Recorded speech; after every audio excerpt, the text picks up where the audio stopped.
want to talk a little bit about the football side. So, one big thing about you is the mental health aspect of the game. Mm-hmm. And when you think, and I'm tying this back to like a farmer again too. I mean, suicide in farming is a big deal. I mean, it's something that unfortunately doesn't get talked about a lot, and this is why I've created this platform to talk about Mm-hmm. adversity like that. But give me the rundown on how you look at mental health and how you kind of relay that to playing football. So first, it started for me really focusing on the mental health side of it in 2000, like late 2019 and the beginning of 2020. I didn't have the season that I felt like I should have. I still had 8 sacks, went to the Pro Bowl, but I felt like I had a lot more, and it was games that I'd be driving to the stadium. I got to pull over on the side of the highway, and I got to throw up. This is before I even get to the stadium. Like it was, I just Wow. perceived so much pressure. I just perceived the weight of being the franchise player of the Denver Broncos. Like Yep. after Peyton Manning left, it was the Von Miller show. Like, Yeah, it was. and I just perceived so much pressure. Like I wanted to go out and I wanted to win the game as a defensive end. Like, Yeah. I wanted to win the game, and I still feel like that. But not having a season that I wanted to, and really looking back on the things that I was doing, like being nervous before something that I love to do. Like I love to play football, but being nervous and being shaky and throwing up like on the side of the road on the way to the game, I felt like it was. I felt like it was. I needed to search for something, and I'm super spiritual.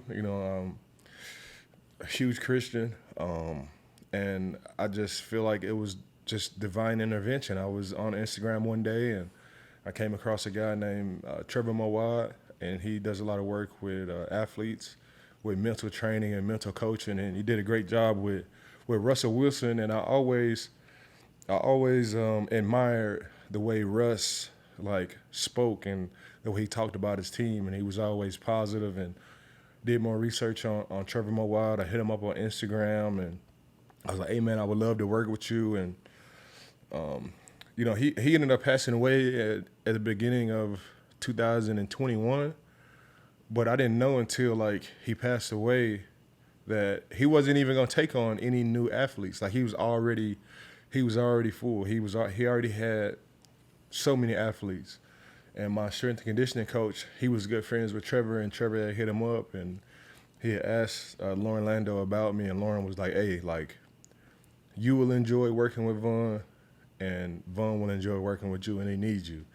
And I just started talking to Trev on a weekly basis, and he really just helped me with my perception and the way I look at things. And I think that's a huge part of mental health is your perception, not only on the football field, but really in life, how you perceive things. And of course, we all come from different circumstances. And I know it's not easy. It's definitely not an easy thing to think positive and always be positive, especially, with some different circumstances and where people come from. But for me, I just have this huge sense of gratitude no matter what's going on in my life. Like, I'm grateful for, just to be a human being. Like, Yeah. the earth is been here for 4.5 billion years old, and the average human to live 60 years to 90 years. Like, that's a blink, and Yeah.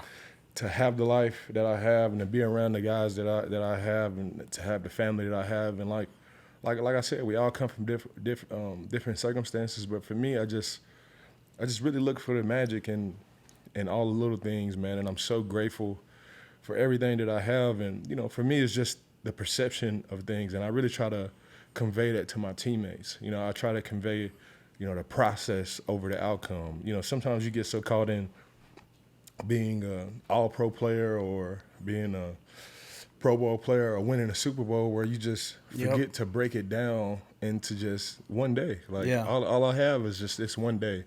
And you start maximizing the day, and you're doing everything that you possibly can do to have a great day. And you just stack days, and it's not always going to be great. Like, just because you think positive and you believe positive things happen, it doesn't mean that it's going to happen. But if you have a negative mindset and you just talking negative, and it's just, there's no way out of that. And it's crazy for me, like, because I've talked to this about my teammates when I first came here. Like, sometimes people try to say negative things and hope for a positive outcome. Where they say, man, like this team's good, man. I hope we can, man. I hope we can beat them. Like, you know, that's a negative mindset. Yeah. And I think we do that in life as well. We start with the negative and hoping that positive things will happen. But I just start with the positive, and I look for the positive things in everything, and that's what really helped me.